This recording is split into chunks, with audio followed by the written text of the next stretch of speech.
When I was doing the research for my master's thesis, actually, in history, is when I first came across this print in a book by Rufus Wilson from the 1940s.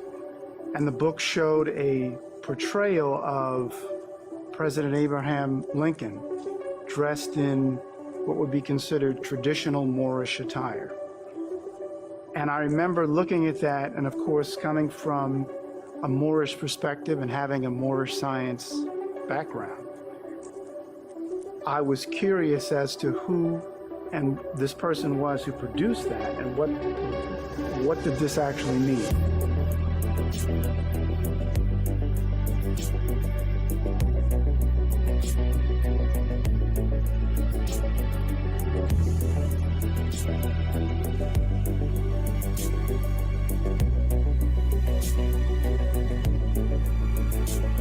The Austrian cartoonist Volk does this image showing Lincoln, as he says, under the veil, as if he was saying, I'm revealing who this person actually is. What made this different from the usual caricatures of Lincoln, some caricatures that could be seen in things like Harper's, which was a dominant journal during the time, would show him almost looking buffoonish or like an ape and things that were very derogatory. But Volk's Under the Veil was not really anything that was offensive in terms of his phenotype. He just looked like a Moor wearing Moorish attire. So that got my attention because it made me ask the question, did Volk, as a European immigrant, also know that Moors were clearly an African people, but also did he know something about these links to Lincoln's own family? Adalbert Volk was an Austrian who had come to the United States, immigrated to the US, and was known to be a supporter essentially of the Confederacy.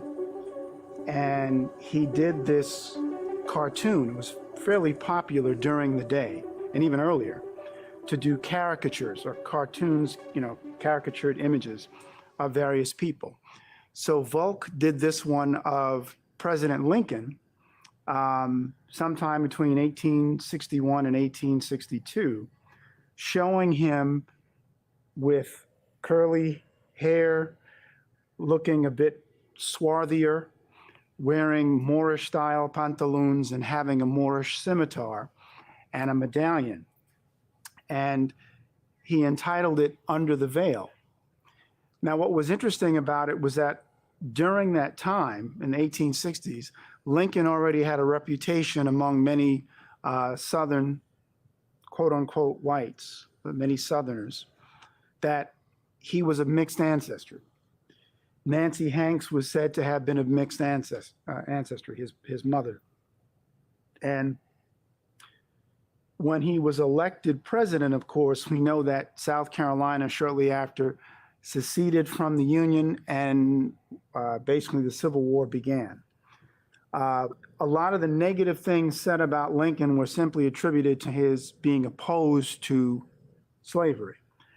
But other Southerners surmised that maybe it was because he knew something about his own ancestry.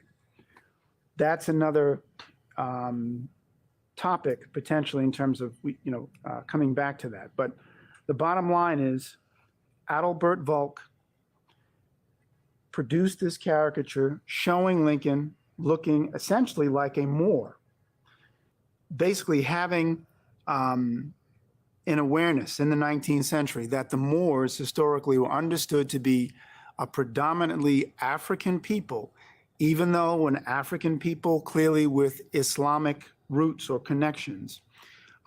This is seen in the dictionaries, it's seen in the coats of arms, it's seen in the literature.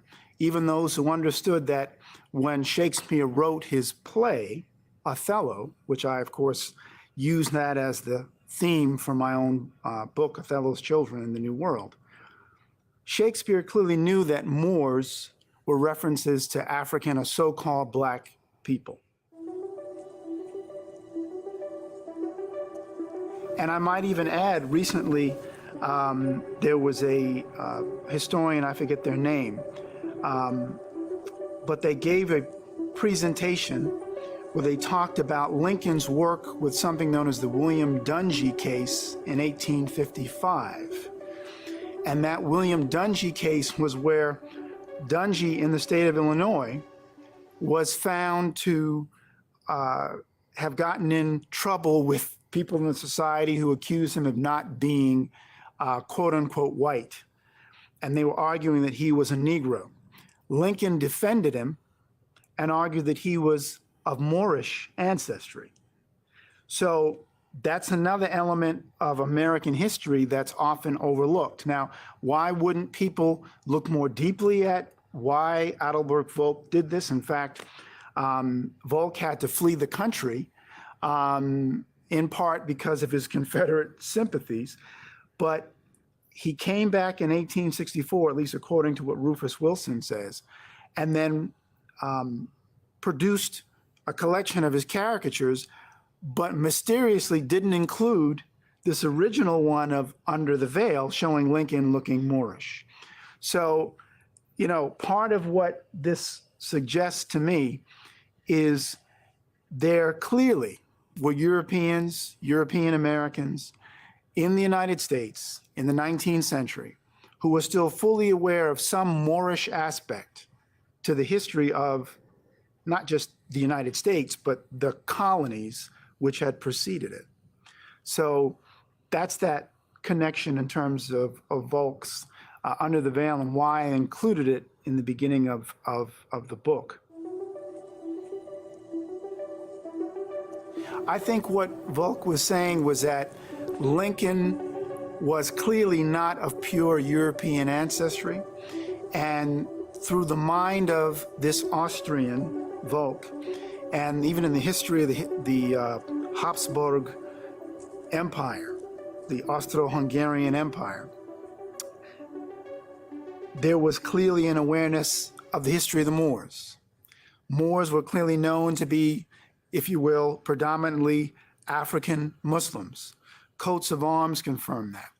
Volk, coming from Austria, his sensibilities in looking at or hearing about somebody who had African ancestry would be to refer to them as der Moor, M-O-H-R, which is the German or Germanic version of the English Moor, which even has deeper roots that go back to the Latin mores and the Greek mavros, which according to first the work of J.E. Rogers and then Gerald Massey earlier in the 20th century, and even Webster's, I think it was the Webster's International Dictionary in 1980s, said that Moor is probably of African origin and was adopted by the Greeks, which to me would make, pardon the pun, more sense. So the term in Volk's mind was understood to refer to what people were calling so-called Negroes or colored people or so-called blacks of the time.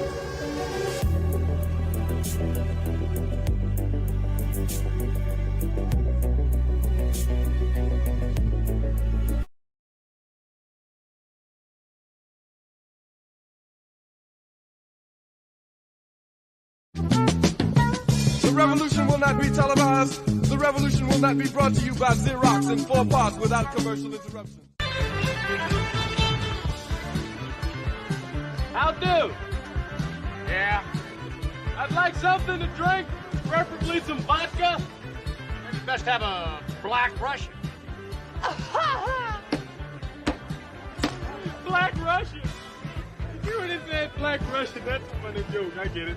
I'm black. No, that's funny. No, I just rather have plain old vodka. That'd be nice. You know, as long as we standing here talking, you know, we're all friendly. I'm looking for a good old boy by the name of Billy Bear.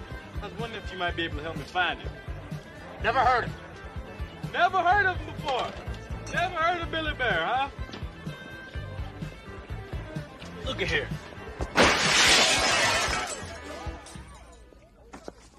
Fucking heard of him now, man? I don't know what the hell you're talking about. Or maybe you wouldn't mind if I looked around for a little while then, huh? I don't give a shit what you do. Good.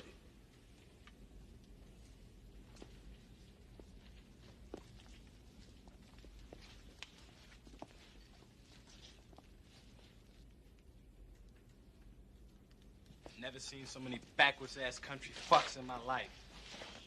Sick just to be in here. You boys look like regulars. Looking for a guy named Billy Bear. You know where I can find him? This is our place. I don't give a shit what the fuck your badge says, nigga. Oh, you're a big tough country faggot, ain't you? You out of your fucking mind, man? Get up against that fucking pole. Think I'm playing a goddamn game, man? You out of your fucking mind? Huh? I'm gonna say it one more time, okay? This is a police matter, and I'm looking for an Indian named Billy Bear. I know everybody in here wants to cooperate with me. The revolution